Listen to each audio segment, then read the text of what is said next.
Breaking news! Coming with the latest news just for you. We have a lot to talk about here, so let's get started. Before we dive into the big news, hit the like button so you don't miss any updates about our team. Now, let's talk about the latest announcement from the Browns, the team captains for the 2024 season. This is always an exciting moment because it gives us a glimpse into the leadership and heart of our team. First up, we have Deshaun Watson, who has been named captain for the second year in a row. This is a huge vote of confidence from his teammates, especially after the ups and downs he has had since joining the Browns. Watson just restructured his contract, and with that comes high expectations. But the fact that his teammates chose him again shows that they believe in him and are ready to follow his lead. Now, the big question is, can Watson rise to the occasion and prove that he is worth the investment?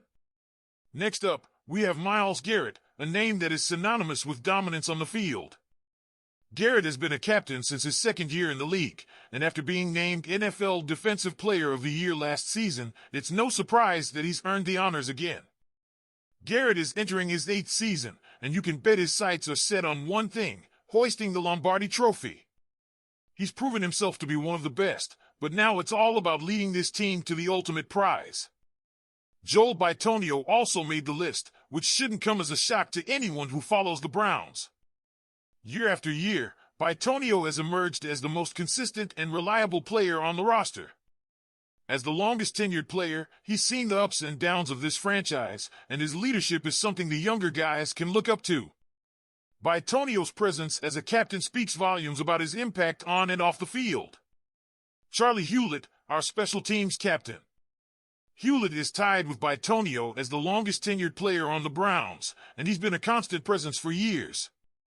Long snappers don't always get the spotlight, but Hewlett's consistency and reliability are crucial, especially in those high-pressure moments. He's been a captain before, and it's clear the team trusts him to continue leading the special teams unit. Now, here's a new face in the captain's circle, Denzel Ward.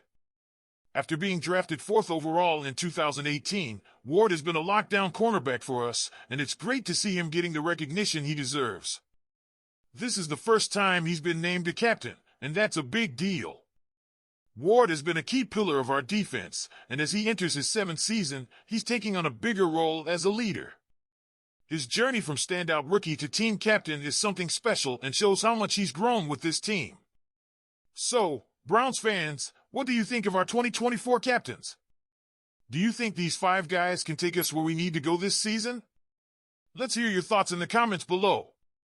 Now, speaking of Denzel, we've been keeping a close eye on him, especially after he entered the NFL's concussion protocol on August 12th. As one of our key players in the secondary, Ward's health is always a top concern. Well, here's the good news: Denzel Ward has officially been cleared from concussion protocol. That's right, our Pro Bowl cornerback is back, and just in time for the start of the season. Ward returned to practice on Wednesday, and according to reports, he looked sharp during individual drills. This is a huge relief for everyone in Cleveland, especially considering the fact that Ward has already dealt with 5 concussions since entering the league in 2018. It's definitely something to keep an eye on, but it seems like the team's medical staff is confident in his recovery. Head coach Kevin Stefanski even mentioned that he has a lot of faith in the medical staff, which is reassuring as we approach the season. Let's not forget what Ward brings to the field. Last season, despite only playing in 13 games, he still made a significant impact. With 34 combined tackles, 11 pass deflections, and 2 interceptions, he showed why he is one of the best in the league. And let's not ignore the fact that he allowed just a 48.5% completion percentage on targets and only allowed 1 receiving touchdown. Having him back in the lineup will be crucial, especially as we face a tough Cowboys offense with threats like CeeDee Lamb and Brandon Cooks. Now, shifting gears a bit, let's talk about the salary cap situation. Our GM Andrew Berry has been working his magic once again. If you've been following the news, you know that Deshaun Watson's contract was recently restructured. This move not only gives us some flexibility, but it also shows how committed the organization is to building a championship team. Berry is known for finding creative ways to manage the salary cap, and this is just another example of his expertise. With Watson's contract restructured, it will be interesting to see how the Browns use this new salary cap as the season progresses. So, Browns fans, what do you think about Denzel Ward being back on the field? Are you feeling confident about our secondary heading into Week 1? And what do you think of how the team is managing the salary cap? On a different note, we all know that Deshaun Watson's contract has been the talk of the town since he arrived in Cleveland. It's a huge deal, $230 million over 5 years, fully guaranteed. That's $46 million per year, no fancy gimmicks or bonuses, just a straight salary. But here's the thing, the Browns have restructured his deal not once, but twice now. They converted most of his 2023 salary into a signing bonus, which helped lessen his impact on the salary cap that year. That move reduced his 2023 salary cap number to just over $19 million, which was a huge deal considering the original number would have been much higher. The Browns have done it again. They converted $44.79 million of Watson's 2024 salary into a signing bonus and added an additional void year, this time in 2028.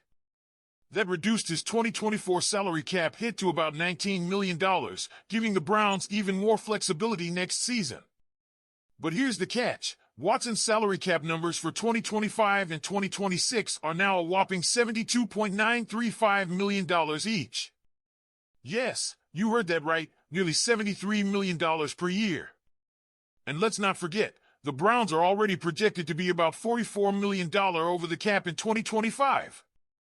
By restructuring Watson's deal, the Browns now have more than $62 million in cap space for 2024. That's more than any other team in the NFL. That gives the Browns a ton of flexibility to make moves either during the season or by carrying that cap space over to next year. They're essentially keeping their options open, and that's a great thing for a team with Super Bowl aspirations. Don't forget, the NFL salary cap is expected to continue rising. This year's salary cap increased by $30.6 million, and while that kind of jump may not happen every year, the trend is upward. By 2027, the cap could easily hit $300 million, and by 2030, it could be approaching $350 million. In that context, a $73 million hit to the salary cap doesn't seem all that scary. If Watson doesn't play well and the Browns decide to move on, they'd be looking at a huge hit to the salary cap, $172.77 million, to be exact. That's higher than the entire salary cap was just a few years ago. They're banking on Watson to perform, and if he does, they'll be in good shape. Let's be real, the price the Browns paid to get Watson, both in terms of trade assets and this contract, is steep. It's a gamble, no doubt. Do you think Watson will rise to the occasion and make this deal worth it? Or are you concerned about potential salary cap impacts in the future? Let me know what you think in the comments. And before you go, be sure to like this video and subscribe to the channel so you don't miss a thing. Go Browns!